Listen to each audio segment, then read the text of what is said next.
अस्सलाम वालेकुम बच्चों, कैसे हैं आप? ठीक ठाक हैं? उम्मीद है कि आप सब लोग खैरियत से होंगे। मुज़फ़्फ़र कुरैशी और इंग्लिश पढ़ाऊँगा and I have been teaching English over a decade now. बहुत से डिफरेंट इंस्टीट्यूशंस में पढ़ाने के बाद पिछले कुछ सालों से जो है वो यूनिक के साथ हूँ।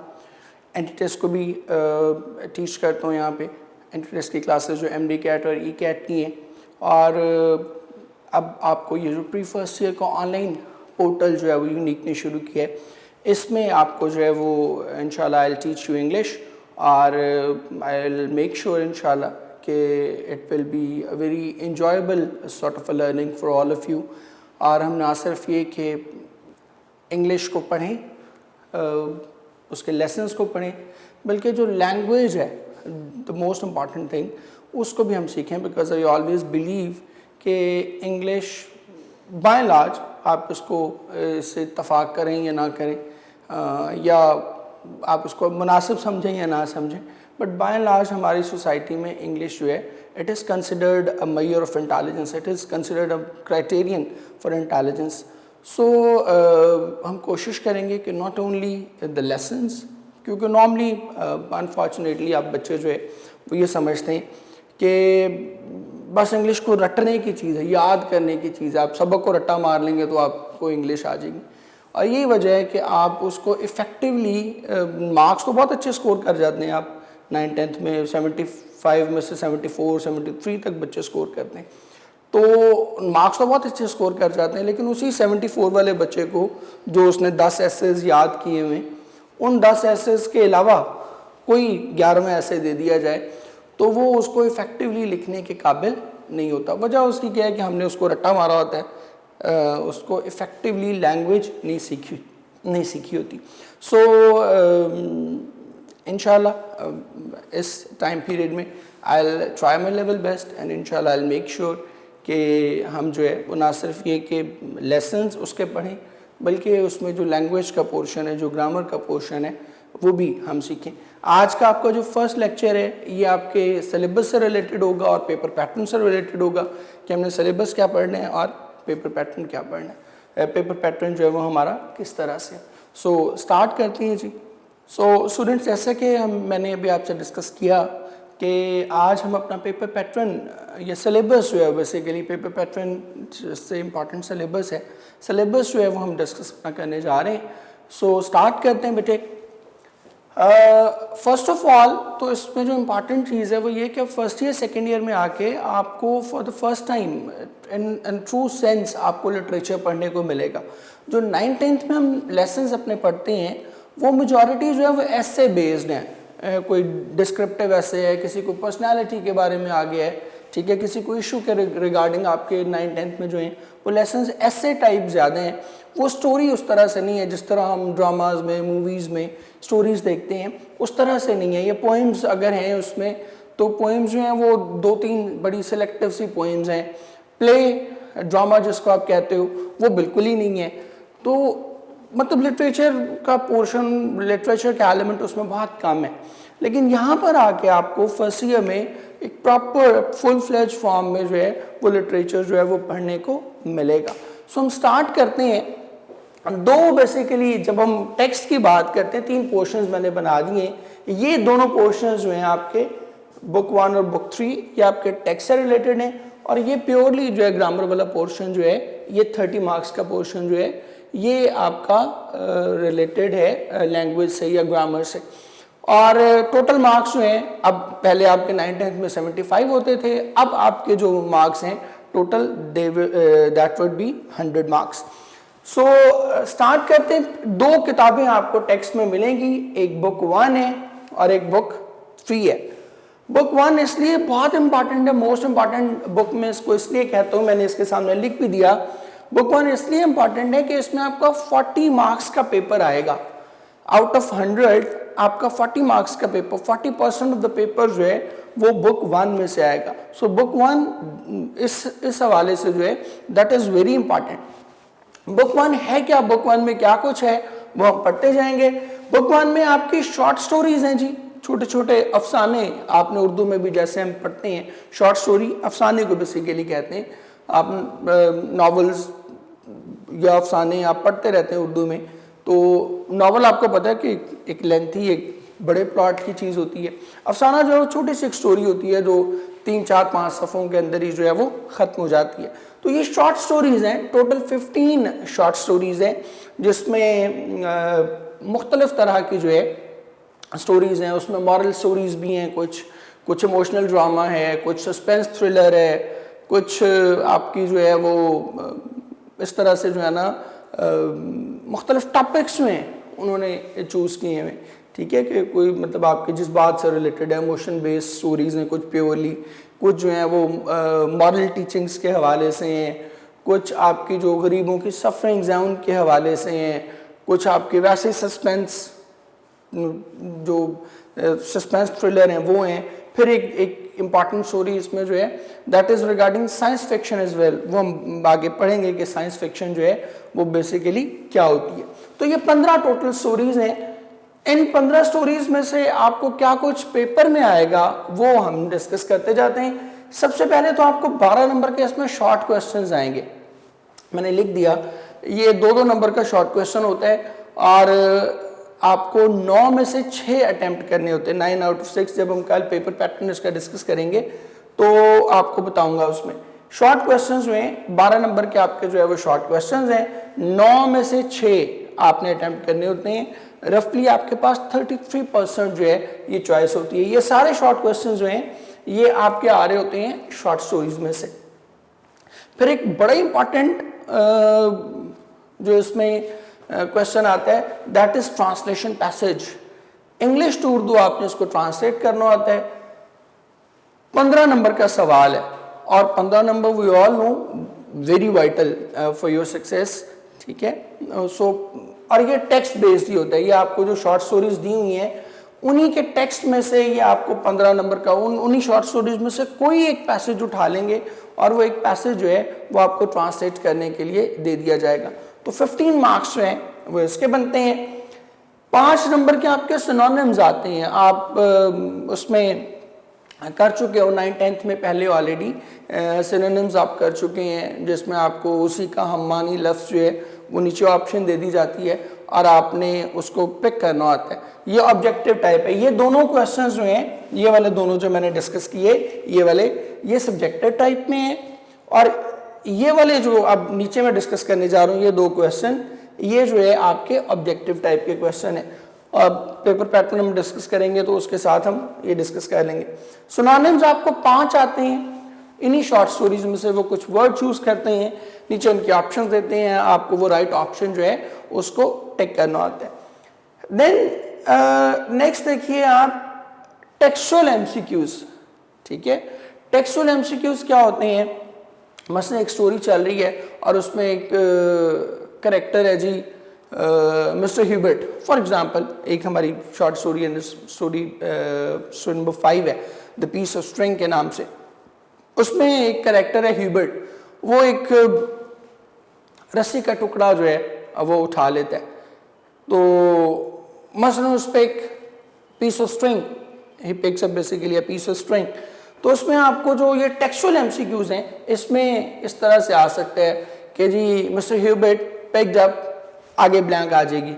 अब आपने वो टेक्स्ट के हिसाब से, इसीलिए मैंने इसको टेक्सचुअल एमसीक्यूज लिखा है, टेक्स्ट के हिसाब से बताना है कि उस टेक्स्ट में उसने बेसिकली उस स्टोरी में जो आपने यहाँ शॉर्ट स्टोरी पढ़ी हुई है वहाँ उसने क्या उठाया था। नीचे 4 ऑप्शन दे देंगे जी, suppose a coin, a piece of string, a pearl, ठीक है, अ ज्वेल, ये 4 ऑप्शन दे दिए उन्होंने। अब आपको पता है कि इन चारों में से जो टेक्स्ट में सही ऑप्शन थी वो क्या थी? A piece of string. तो आपने वही जो टेक्स्ट में जो ऑप्शन लगी हुई है वही ऑप्शन जो है वो आपने यहाँ पर टिक करनी है। 3 एमसीक्यू जो है वो आपको ये आएंगे। गोया आपको शॉर्ट स्टोरीज में से 8 नंबर का ऑब्जेक्टिव पेपर जो है वो आएगा। देन फिर ये पंक्चुएशन है 5 नंबर की। बुनियादी तौर पे उसको ग्रामर के सेक्शन में शामिल होना चाहिए, लेकिन मैंने ग्रामर के सेक्शन में इसलिए शामिल नहीं किया क्योंकि ये पंक्चुएशन आपको अनसीन नहीं आती, ठीक है। एक जैसे आप कहते हैं ना कि अनसीन, बिल्कुल आपने आपको टेस्ट करने के लिए, ग्रामर स्किल्स आपके टेस्ट करने के लिए बिल्कुल अनसीन कोई चीज़ उठा के दे दें आपको, ऐसा नहीं है। टेस्ट आपकी ग्रामर स्किल ही करनी है उन्होंने, लेकिन आपको ये जो पंक्चुएशन है ये इन्हीं शॉर्ट स्टोरीज में से आएगी। पंक्चुएशन क्या होती है, यही इन्वर्टेड कॉमास लगाने हैं, फुल स्टॉप कहाँ लगाना है, क्वेश्चन मार्क कहाँ लगाना है, अपॉस्ट्रोफी कहाँ लगाना है, इन सबको हम बेसिकली पंक्चुएशन कहते हैं।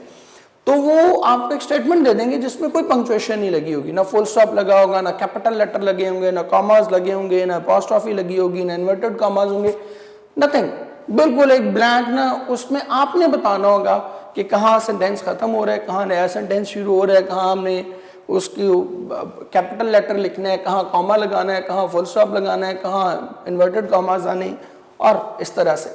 तो ये 5 नंबर की पंक्चुएशन जो है ये भी इन शॉर्ट स्टोरीज में से आएगी। तो ये टोटल आपका जो पेपर बनेगा 12, 15, 5, 3 और 5, ये टोटल मार्क्स जो आपके बनेंगे दैट दे वुड बी 40। ठीक है, तो 40 नंबर जो है आपके बनने हैं सिर्फ और सिर्फ बुक 1 से। अब हम बुक 3 की तरफ आते हैं जी। ठीक है, अब आप ये समझ रहे होंगे कि बुक 1 के बाद तो बुक 2 आनी चाहिए, तो बुक 2 जो है वो आप सेकेंड ईयर में पढ़ेंगे। ठीक है, फर्स्ट ईयर में आप बुक 1 और बुक 3 पढ़ते हैं, और सेकेंड ईयर में बुक 2 और एक नॉवल है आपका वो पढ़ते हैं। तो बुक 3 जब हम आते हैं तो मैंने जैसे भी आपको पहले बताया कि यहाँ पर आप प्रॉपर फर्स्ट ईयर में सही मानों में लिटरेचर पढ़ेंगे। बुक 2 जो है वो 2 हिस्सों में डिवाइडेड है जी। पहला हिस्सा मैंने ऑड कलर में इसीलिए लिख दिया, पहला हिस्सा प्लेज है, ये 1 एक्ट प्लेज इनको हम कहते हैं, छोटे छोटे प्लेज हैं। ठीक है, जिसमें वो एक ही ऑलमोस्ट सीन में सारी चीज़ें जो है वो ख़त्म हो जाती हैं, जहाँ प्ले शुरू होता है वहीं पर ही उसी सेटिंग में प्ले जो है वो क्या होता है वो वाइंड अप भी हो जाता है। तो ये छोटे प्लेज हैं, ड्रामाज हैं, जिसमें उसी तरह करेक्टर्स हैं, स्टेज है, एक सिचुएशन है, उस सिचुएशन के मुताबिक वो एक्ट कर रहे हैं सारा। ठीक है, जैसे हम ड्रामाज जो है या प्ले स्टेज प्लेज जो है वो देखते हैं। तो ये प्लेज हैं पहला पार्ट, और दूसरा पोएम्स हैं। पोएम्स जो हैं वो आपकी 20 पोएम्स हैं। अब इसको आप खुद ही कंपेयर कर सकते हैं कि 9th 10th में जो है वो गालिबन आपके सिलेबस में 2-2, 3-3 पोएम्स उन्होंने ऐड की हैं। यहाँ पर आपको 20 पोएम्स जो हैं वो पढ़ने पड़ेंगे। प्लेज आपके 3 प्लेज हैं और 20 आपकी पोएम्स हैं। पोएम्स में भी उन्होंने बड़ी अच्छी आपको एक वैरायटी बड़ी अच्छी दी हुई है।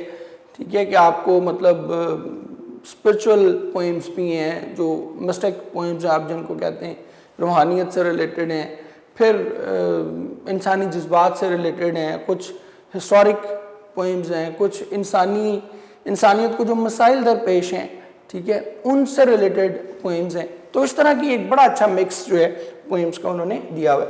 अगर हम प्लेस की बात करें, प्लेस में भी ऐसे ही है। एक पहला प्ले जो है आपका हीट लाइटनिंग, हम पढ़ेंगे तो आपको अंदाज़ा हो जाएगा, वो सस्पेंस थ्रिलर है।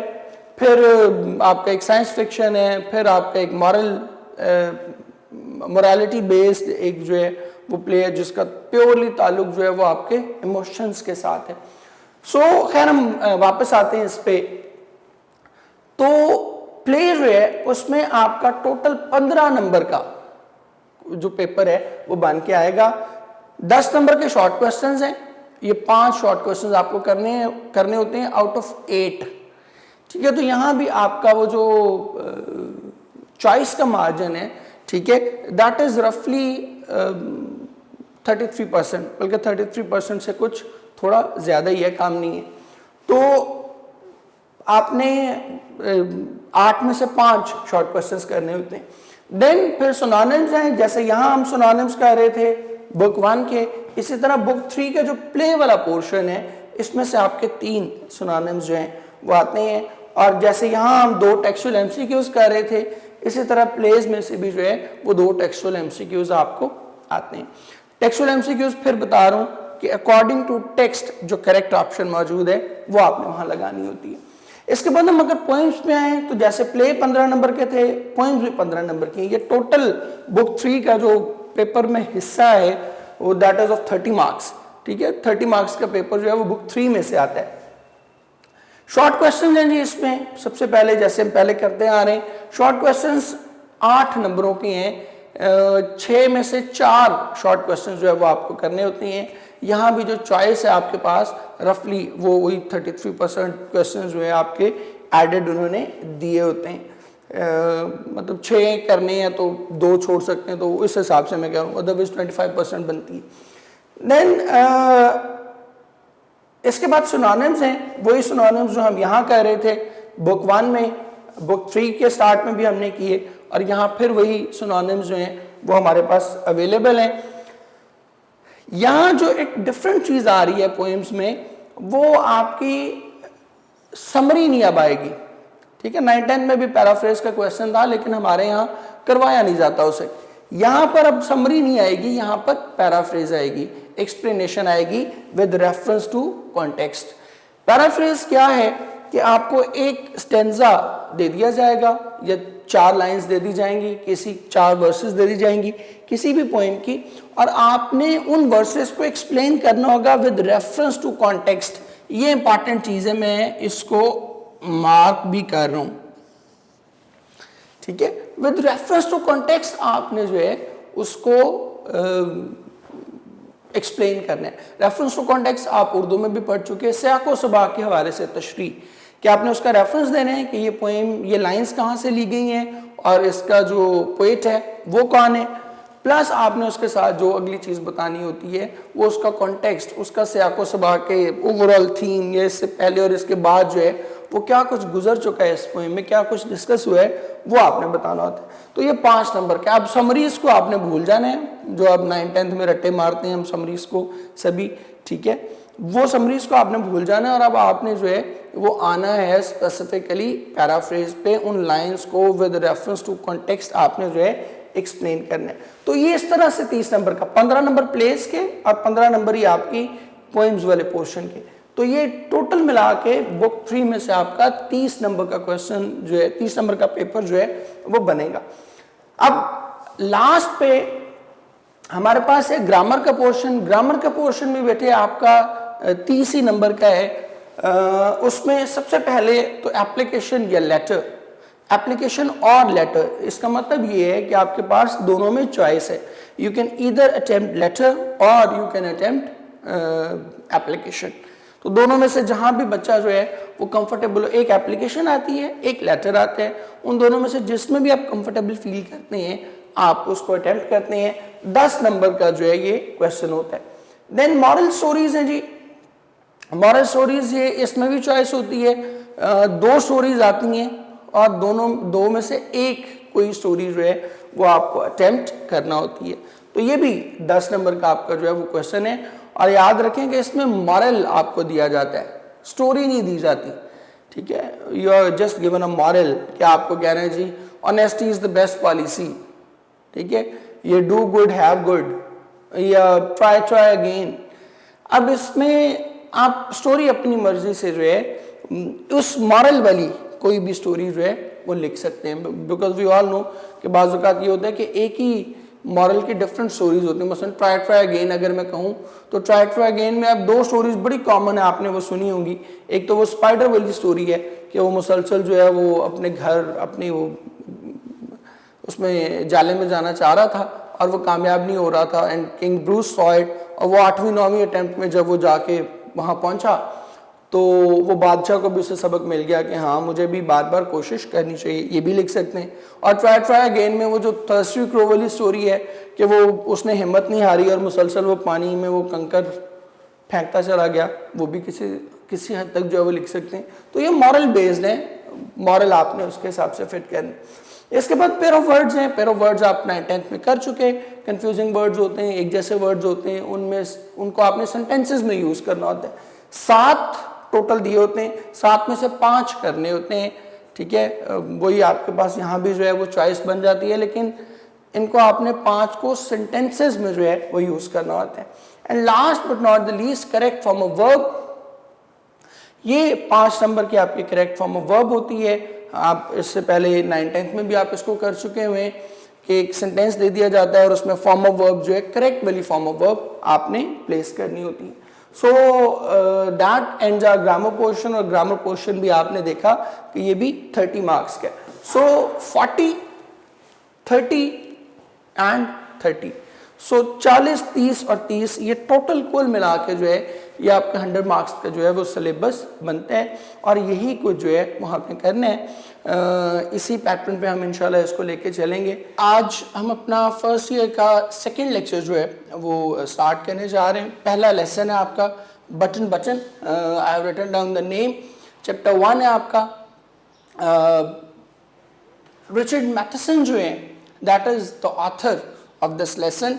और रिचर्ड मैथसन की जो स्पेशलिटी है, जो for what he is known for is writing suspense thrillers. ये हॉलीवुड का राइटर भी रहा, बड़े 1926 से लेकर गालिबन 1826 से लेकर 1913 तक ही लिव्ड और बड़ी he was enormously famous among the viewers for writing suspense thriller. और यहाँ भी जो उसने स्टोरी लिखी है ये भी एक सस्पेंस बेस्ड स्टोरी है। एक आपको एक थ्रिल इसमें फील होता है, एक मर्डर की कहानी है और उसी मर्डर से जो है वो फिर एक मॉरल जो है वो डिराइव करता है। और वो मॉरल क्या है वो हम इंशाल्लाह स्टोरी के एंड पर जो है उसको डिस्कस करेंगे। अगर हम स्टार्ट करते हैं बटन बटन को, तो अगर इसके मेन कैरेक्टर्स की हम बात करें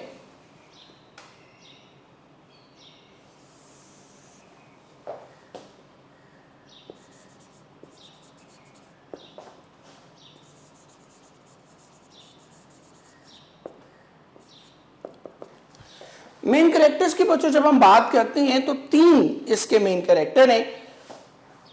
number 1 is Mr Arthur.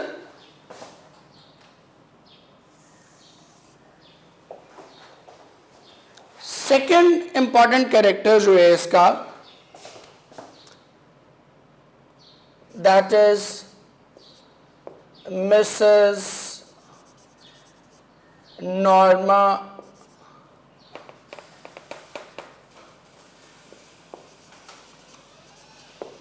Louis. ये जो आर्थर है इसका फुल नेम भी मिस्टर आर्थर लुइस ही है। और थर्ड पे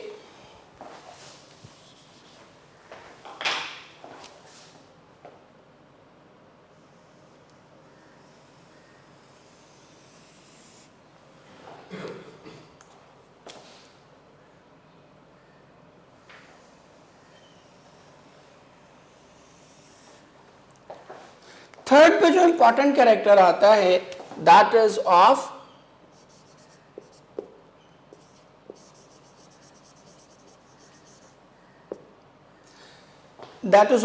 मिस्टर स्टीवर्ट। तो ये 3 कैरेक्टर हैं। मिस्टर आर्थर लुइस है, मिसेस नॉर्मा लुइस है जो इसकी बेगम है, एंड देन हमारे पास मिस्टर स्टीवर्ट जो है ये कैरेक्टर आता है। इन तीनों कैरेक्टर्स की अगर थोड़ी सी बेसिक्स आपको बताना चाहूं तो आर्थर लुइस जो है ये एक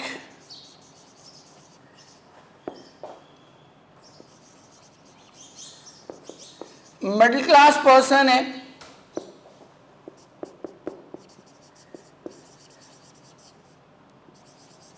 एम्प्लॉयड है, कहीं जॉब करता है ये।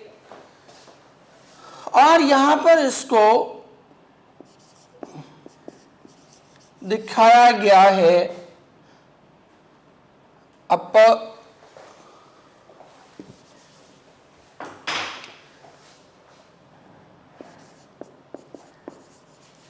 a person with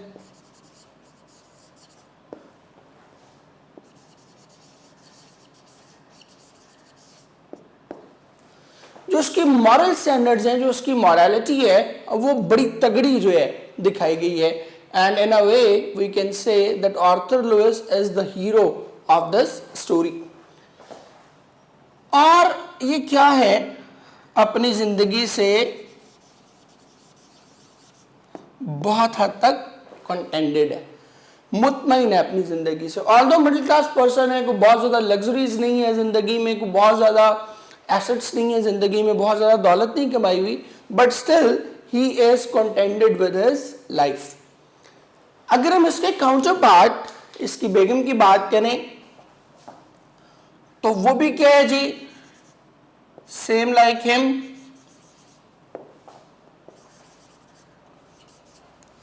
middle class से बिलोंग करती है,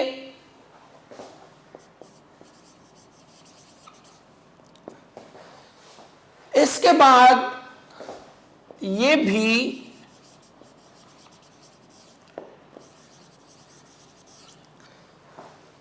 जो नॉर्मल लुइस है ये भी वर्किंग लेडी है। इस स्टोरी में इसको दिखाया हुआ है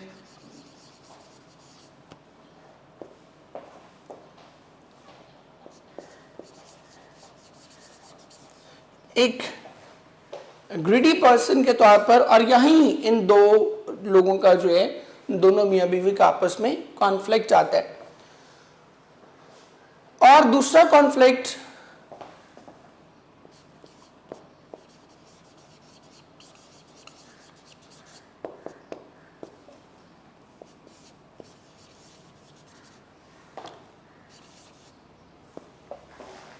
ये इन दोनों में फर्क है कि ये कंटेंटेड अपनी जिंदगी से बहुत हद तक मुतमईन है, जबकि नॉर्मा जो है वो क्या है, एम्बिशियस है, वो कुछ कर दिखाना चाहती है, वो चीज़ों को हासिल करना चाहती है, ड्रीमर है, ठीक है, ख्वाब देखती है, बड़े बड़े ख्वाब देखती है, उन ख्वाबों को चेस करती है, ठीक है। आगे चल के हम स्टोरी में पढ़ेंगे कि वो कहती है कि मेरा अपना घर भी होना चाहिए, गाड़ी भी होनी चाहिए, कोई विला टाइप भी मुझे मिलना चाहिए, कॉटेज ऑन द आइलैंड जिसको वो कहती है। तो ये सारे ख्वाब जो है उसके जहन में समाये हुए, ये कॉन्फ्लिक्ट है। देखिए यहाँ तक दोनों सेम थे, वो भी मिडिल क्लास है, वो भी मिडिल क्लास है, वो भी एम्प्लॉयड है, वो भी एम्प्लॉयड है, बट फर्क कहाँ आ रहा है कि उसकी मोरालिटी ऑर्थर की बड़ी तगड़ी है, नॉर्मा की जो मॉरल स्टैंडर्ड्स हैं वो कंपैरेटिवली थोड़े वीक हैं। ऑर्थर जो है वो अपनी ज़िंदगी से मुतमईन है, आसाइशें ना होने के, कंफर्ट्स ना होने, लग्जरीज ना होने के बावजूद, but Norma isn't, she is a dreamer, she is an ambitious lady, ठीक है। वो कुछ कर दिखाना चाहती है, ज़िंदगी में बहुत सी आसाइशें, ज़िंदगी में बहुत सी लग्जरीज, ज़िंदगी में बहुत से कंफर्ट्स जो है उनको हासिल करना चाहती है। अब मिस्टर स्टीवर्ड क्या है? मिस्टर स्टीवर्ड ही इज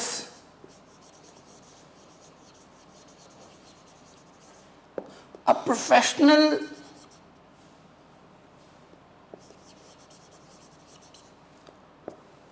एक प्रोफेशनल सेल्समैन है,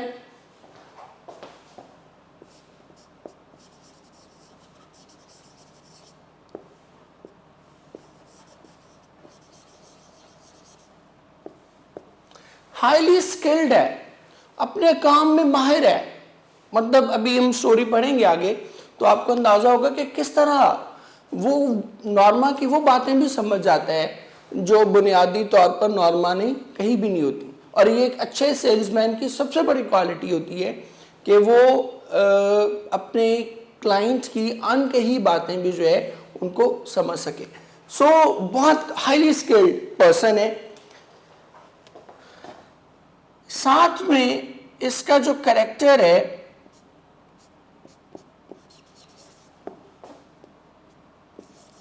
that is an evil character, ठीक है। जो बुराई है, जो ग्रीड है, ठीक है, जो बेट है, लालच है, उसको बेसिकली जो है ये रिप्रेजेंट करते हैं। और इसी लालच के तहत जो है, इसी लालच के गिर्द, इसी ग्रीड के गिर्द जो है वो सारी स्टोरी भी घूमती है। तो ये इवल कैरेक्टर है। और एक बड़ी इंपॉर्टेंट चीज जो ऊपर उसके प्रोफेशनलिज्म के साथ ही जुड़ती है,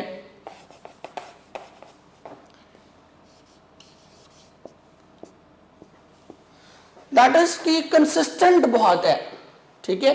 बहुत ज्यादा जो है वो कंसिस्टेंट है, बहुत ज्यादा कंसिस्टेंट है।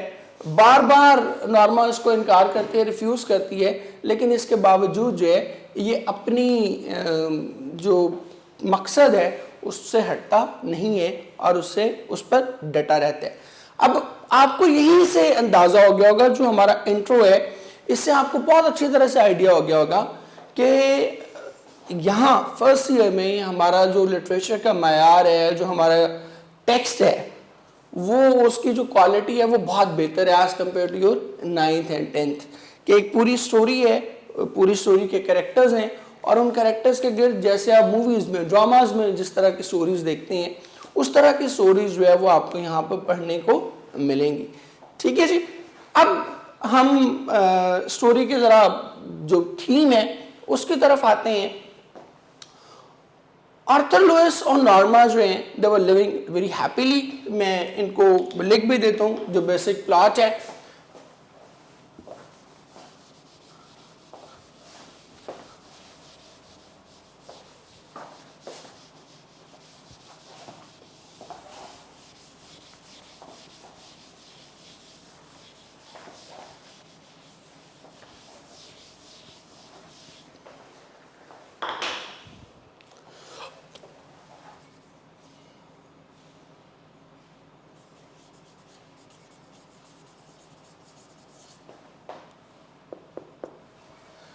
समरी जो है स्टोरी की बहुत ब्रीफली वो हम डिस्कस करने जा रहे हैं, ताकि आप लोगों को स्टोरी पढ़ने से पहले जो है वो थोड़ा सा आइडिया हो।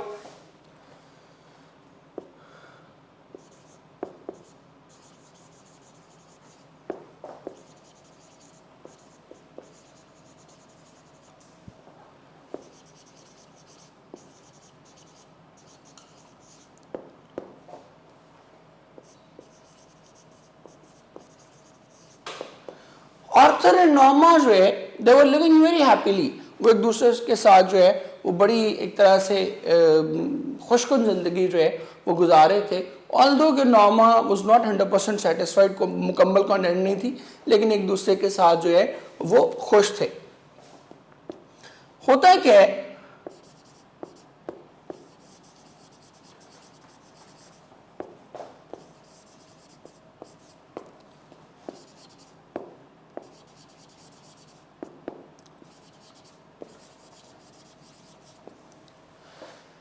इन दोनों की जो ज़िंदगी है, जैसे आप देखते हो ड्रामाज में, मूवीज़ में हम देखते हैं कि एक अच्छी भली कुछ लोगों की ज़िंदगी चल रही होती है, अचानक उसमें कोई विलन जो है वो टपक पड़ता है।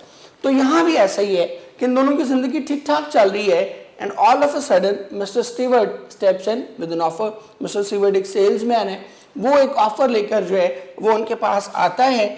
और वो ऑफर क्या है जी? वो ऑफर है कि वो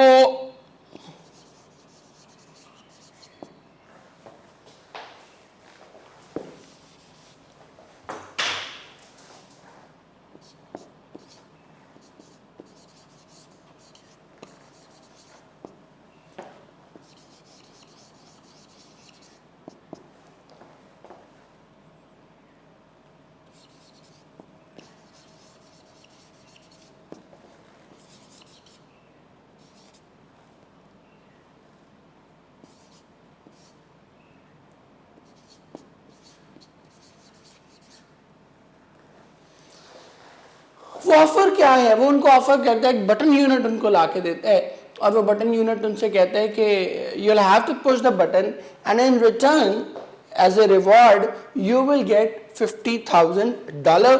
$50,000 जो है वो आपको मिलेंगे। लेकिन इसके बदले में होगा क्या?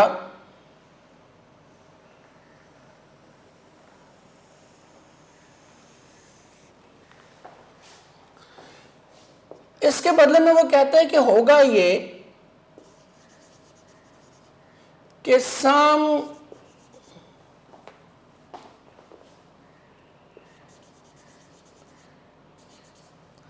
unknown person will be killed। ये असल, अब ये दो चीजें मिलके ना आपकी वो बननी है स्टोरी कि नंबर वन आपने क्या कहने में कहते हैं कि ये पुश बटन है, इसको आप पुश करेंगे तो आपको क्या मिलेगा? You will get $50,000। और इसके बदले में उन्हें क्या मिलेगा? जिस कंपनी को रिप्रेजेंट कर रहे हैं उसकी तरफ से कंप्लीट पैकेज क्या है कि आपको $50,000 तो मिलेंगे, लेकिन उस $50,000 के बदले में दुनिया में कोई ऐसा शख्स, कोई अननोन शख्स, कोई अजनबी शख्स जो है वो इंतकाल कर जाएगा। ठीक है। अब ऑब्वियसली एक शख्स का मर जाना जो है एक बुरी बात है, तो यहां पर होता क्या है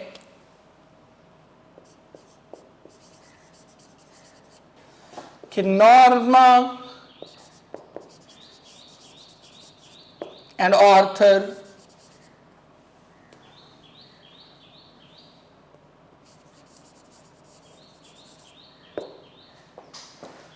कि नॉर्मा और ऑर्थर जो है वो इस ऑफर पे क्या होते हैं, उनकी ओपिनियन डिवाइडेड हो जाती है। नॉर्मा कहती है कि हमें बटन पुश कर देना चाहिए, उसके लिए वो मल्टीपल दलाइल देती है।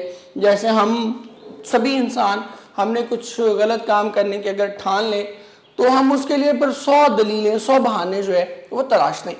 सो Norma gives 100,000 examples, variety of examples, बेशुमार उसको जो है ना वो रीजंस और लॉजिक्स देती है कि हमें ये बटन पुश करना चाहिए। और ऑर्थर जो है वो कॉन्स्टेंटली कहता है कि हमें ये बटन पुश नहीं करना चाहिए। ठीक है, सो अल्टीमेटली फिर नॉर्मा ये बटन पुश करती है या नहीं करती, ये हम फाइंड आउट करेंगे एंड ऑफ द स्टोरी में। और अगर बटन पुश करती है तो उसके नतीजे में फिर कौन शख्स है जो इंतकाल कर जाता है। ठीक है, और इस स्टोरी में एक और चीज़ जो बड़ी इंपॉर्टेंट है आप लोगों के लिए जानना, मैं लिख भी देता हूं इसको।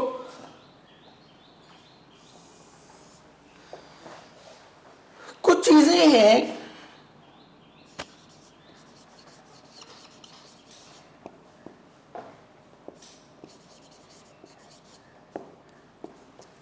मिसिंग लिंक्स इस स्टोरी में ना, कुछ चीजें आपको ऐसे लग रही होंगी कि यार ये कैसे हो गया। ये जब हम सारी स्टोरी पढ़ लेंगे ना तो उसके एंड पे फिर हम ये चीजें डिस्कस करेंगे। ये ज़हन में रखिएगा, मैं अभी इसको हाईलाइट कर रहा हूं, that is very important, missing links. ठीक है, कि आपको लगेगा इसका तो आपस में कोई ताल्लुक ही नहीं बनता, ये तो कोई कहानी नहीं, ये कहानी क्या स्कैटर्ड सी अजीब सी लिख दी है। तो वो मिसिंग लिंक्स में इस स्टोरी में कुछ ना कुछ हैं। और सस्पेंस थ्रिलर जो भी होता है, सस्पेंस स्टोरी जो भी होती है, उसमें उसकी खूबी होती है ये कि उसमें बहुत सारी चीज़ें ऐसी होती हैं जो बियॉन्ड योर अंडरस्टैंडिंग होती हैं, जिनको आप वाज़े तौर पर समझ नहीं सकते। और वो जो बियॉन्ड अंडरस्टैंडिंग चीज़ें हैं एक्चुअली वही चीज़ें अल्टीमेटली क्या करती हैं, सस्पेंस और थ्रिल जो है स्टोरी में क्रिएट करती हैं। बट इंशाल्लाह, सेल्फ प्रेज नहीं कर रहा, बट इंशाल्लाह आप पढ़ेंगे तो आपको ये मिसिंग लिंक्स भी समझाऊंगा। ठीक है, मिसिंग लिंक्स को हमने कनेक्ट कैसे करना है, ये जो चीज़ें हमें लग रहा है कि बियॉन्ड अंडरस्टैंडिंग है, ये कैसे कनेक्ट होती है, इनकी फंक्शनिंग, इनकी जो मैकेनिज्म है वो भी आपको समझाऊंगा। और इसी के साथ इन्हीं मिसिंग लिंक्स में एक आपका कैरेक्टर आएगा, उसको मैं कहता हूं हमेशा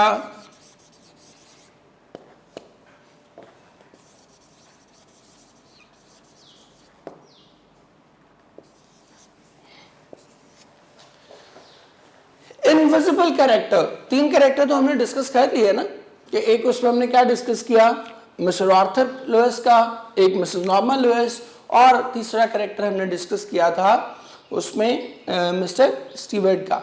एक इसमें कैरेक्टर जो है स्टोरी का कैरेक्टर है but that is not visible.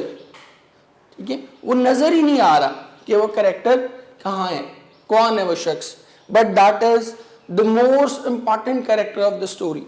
और वो कैरेक्टर क्या है, फिर कह रहा हूं, अब मैं भी रिचर्ड मैथसन की तरह जो है वो सस्पेंस क्रिएट नहीं कर रहा, बट वो कैरेक्टर जो है वो स्टोरी के एंड पे ही जाके रिवील होगा, क्योंकि जब हम सारी स्टोरी पढ़ लेंगे तो फिर ही उस कैरेक्टर को जो है वो हम पिछली जो सारी स्टोरी हमने पढ़ी उसके साथ लिंक कर सकेंगे। ठीक है जी, so that is how it stands. और इसी में ये जो इनविजिबल कैरेक्टर है, इनविजिबल कैरेक्टर जो है इसी में ही सारा स्टोरी का जो मॉरल है वो छुपा हुआ है। ठीक है, इसी में जो उसका जो असल मैसेज है, जो असल थीम है, बहुत सारे लोग जो है वो इसको मिस इंटरप्रेट करते हैं, मिस अंडरस्टैंड करते हैं। और जब हम स्टोरी कंप्लीट करेंगे तो फिर बताऊंगा कि वो जो एक गलत अंडरस्टैंडिंग है स्टोरी की, ठीक है, जो एक गलत थीम समझ लेते हैं हम लोग, वो क्या है, और इसका रियल जो थीम है, real moral of the story जो है वो क्या है। So that ends our introduction, और इसको हम जो है वो यहीं क्लोज करेंगे और अब हम जो है वो स्टोरी नेक्स्ट लेक्चर में जो है इंशाल्लाह हम स्टार्ट करेंगे। थैंक यू वेरी मच बेटे, बहुत शुक्रिया।